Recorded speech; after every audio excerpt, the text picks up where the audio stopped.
Assalamualaikum warahmatullahi wabarakatuh. Bertemu kembali dengan saya, Ibu Siti Tienti Wahyuni Nasution, Magister Pemikiran Islam dalam bidang studi Sosiologi di SMA Islam An-Nizam, Medan. Apa kabar anak-anak? Semoga semua dalam keadaan sehat walafiat, tetap semangat belajar sosiologi, karena sosiologi wonderful. Anak-anak, pada pembahasan sebelumnya, kita telah melihat hubungan antara ketimpangan global dengan ketimpangan yang terjadi di negara-negara, utamanya negara berpendapatan rendah dan menengah. Untuk itu, kita akan membahas lebih lanjut mengenai ketimpangan sosial tersebut. Berdasarkan definisi dari Naidoo dan Wells dalam World Week Book tahun 2013, ketimpangan sosial merupakan perbedaan dalam pemasukan atau income, sumber daya atau resources, kekuasaan atau power, dan status di dalam dan antara masyarakat. Ketimpangan ini dipertahankan oleh orang-orang yang berkuasa melalui institusi atau lembaga dan proses-proses sosial. Menurut Andrianov Chaniago tahun 2012, ketimpangan sosial adalah buah dari pembangunan yang hanya berfokus pada aspek ekonomi dan melupakan aspek sosial.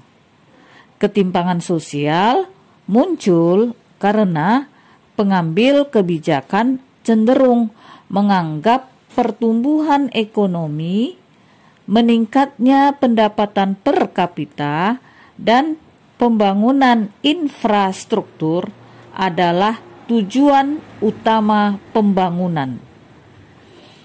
Jadi, mereka mengabaikan sikap dan perilaku sosial individu, corak ekonomi tradisional, serta keunikan yang terdapat di beberapa tempat. Nah, jadi tadi ada dua definisi ya. Yang pertama dari Naidoo dan Wells, dan yang kedua dari Andrianov Chaniago. Nah, anak-anak sekalian, ketimpangan sosial ditandai ketidaksetaraan peluang dan penghargaan untuk posisi sosial yang berbeda atau status dalam kelompok atau masyarakat. Ini termasuk pola terstruktur dan berulang dan tidak merata dari distribusi barang, kekayaan, kesempatan, penghargaan, dan hukuman.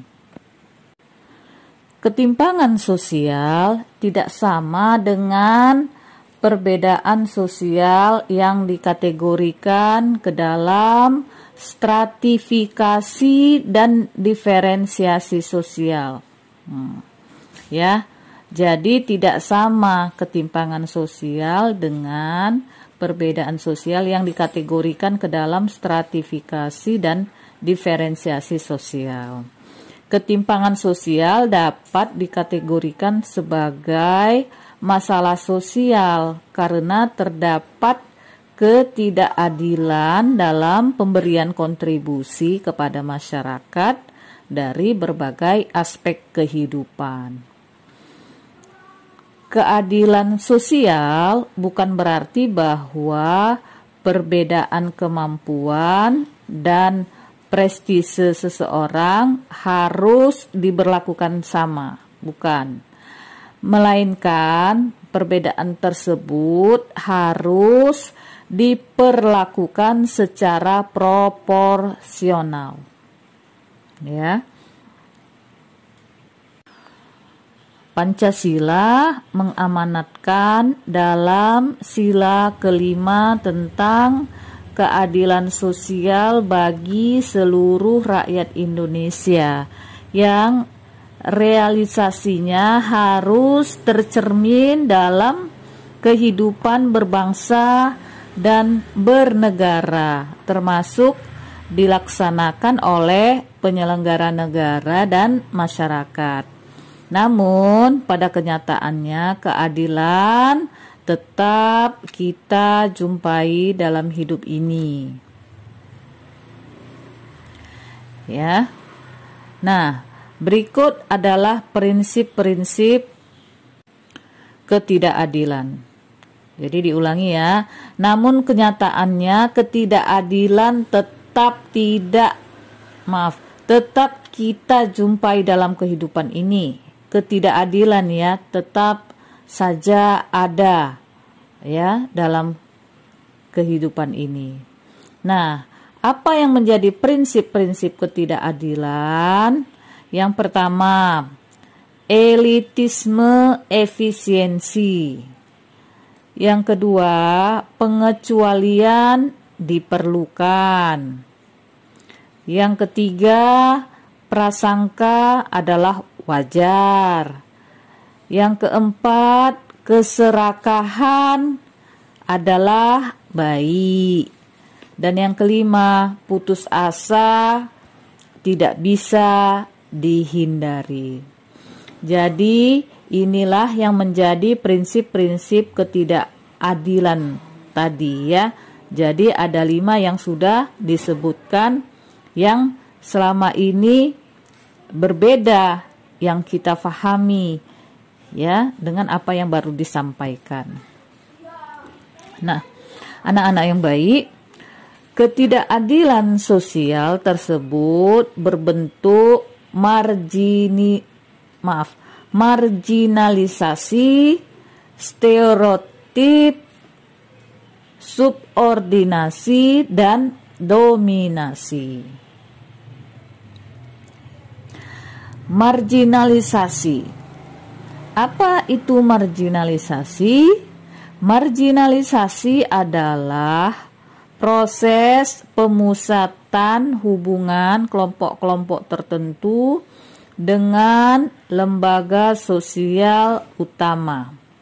Semakin besar perbedaan, semakin mudah bagi kelompok dominan untuk meminggirkan kelompok lemah. Stereotip. Apa itu stereotip? Stereotip adalah pemberian sifat tertentu secara subjektif terhadap seseorang berdasarkan kategori tertentu. Misalnya, perbedaan antara kami dan mereka. Subordinasi. Subordinasi adalah pembedaan perlakuan identitas tertentu. Misalnya, pembedaan kelompok mayoritas dan kelompok minoritas.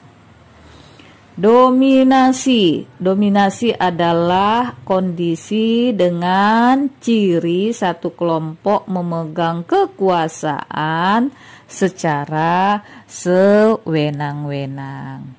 Nah, inilah gambaran hakikat ketimpangan sosial, ya. Nah, jadi ketimpangan sosial ini merupakan masalah sosial ya, karena terdapat ketidakadilan dalam pemberian kontribusi kepada masyarakat dan berbagai aspek kehidupan. Nah, bagaimana ketimpangan sosial dalam sejarah? Berikut penjelasannya. Ketimpangan bukan hal yang baru. Ada banyak contoh ketimpangan sosial dalam sejarah.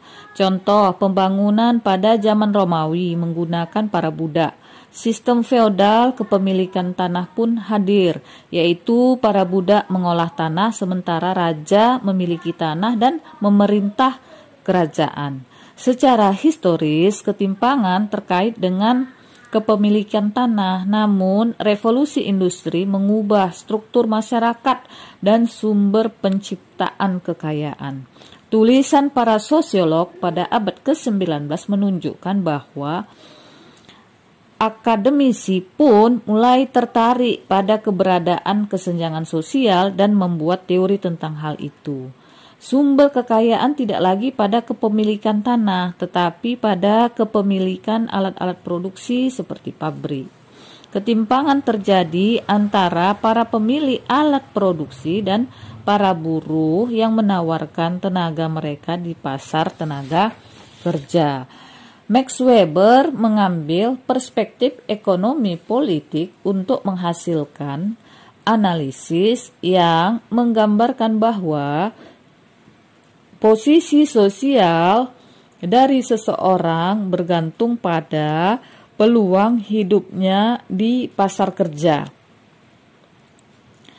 Weber juga berfokus pada analisis kekuasaan dan menyimpulkan bahwa prestise dan status sama pentingnya dalam menciptakan hierarki sosial. Dia melihat posisi sosial tidak terlalu kaku dan mobilitas sosial sebagai proses tempat individu dapat bergerak ke atas dalam skala sosial. Ide mobilitas sosial sendiri tetap relevan seperti yang sering dibahas dalam pendekatan kebijakan mengatasi ketimpangan sosial. Sejumlah politisi menunjukkan mobilitas sosial mungkin terjadi dan orang akan menemukan tempat alami mereka dalam tatanan sosial. Jadi ketimpangan sosial bukan merupakan hal yang baru ya. Dia ada sejak dahulu. Nah, sekarang kita bahas bagaimana cara sosiolog mempelajari ketimpangan sosial. Kesenjangan sosial yang dapat dilihat oleh sosiolog sebagai masalah sosial mencakup 3 dimensi, yaitu kondisi struktur objektif, kondisi struktural objektif, dukungan ideologis, dan reformasi sosial. Kondisi struktural objektif itu terdiri atas hal-hal yang dapat diukur secara objektif dan berkontribusi terhadap terjadinya ketimpangan sosial. Sosiolog dapat mempelajari kondisi ini dengan melihat cara, tingkat pendidikan, kekayaan, kemiskinan, pekerjaan, dan kekuasaan yang menyebabkan kesenjangan sosial antara individu dan kelompok-kelompok masyarakat. Dukungan ideologis mencakup hal-hal yang mendukung ketimpangan sosial yang terdapat di masyarakat. Sosiolog dapat mempelajari hal-hal seperti undang-undang, kebijakan publik, dan nilai-nilai yang dominan yang dapat menyebabkan ketimpangan sosial dan membantu mempertahankan ketimpangan sosial tadi. Reformasi sosial mencakup perlawanan terorganisasi, kelompok-kelompok perlawanan, dan gerakan-gerakan sosial. Sosiolog mempelajari cara reformasi sosial ini yang membentuk atau mengubah ketimpangan sosial yang ada dalam masyarakat. Apa dampak dari perlawanan atau gerakan sosial, berapa lama perubahan terjadi, apakah perubahan hanya sementara, atau apakah itu menyebabkan perubahan permanen, dan bagaimana reformasi sosial ini dimulai dan terorganisasi. Jadi itu tadi ya dijelaskan bahwa bagaimana reformasi sosial yang mencakup perlawanan terorganisasi, kelompok-kelompok perlawanan dan gerakan-gerakan sosial. Jadi sosiolog juga mempelajari bagaimana cara mereformasi sosial ya, dan membantu membentuk atau mengubah ketimpangan sosial yang ada dalam masyarakat. Jadi banyak hal yang harus dipahami, yang harus dipelajari ya, sehingga terjadi nantinya reformasi sosial sebagaimana yang menjadi harapan. Demikian pembelajaran hari ini. Sampai jumpa di video pembelajaran berikutnya. Jangan lupa like, comment, and share video ini. SMA Islam An-Nizam, unggul, cerdas, Islami. Assalamualaikum warahmatullahi wabarakatuh.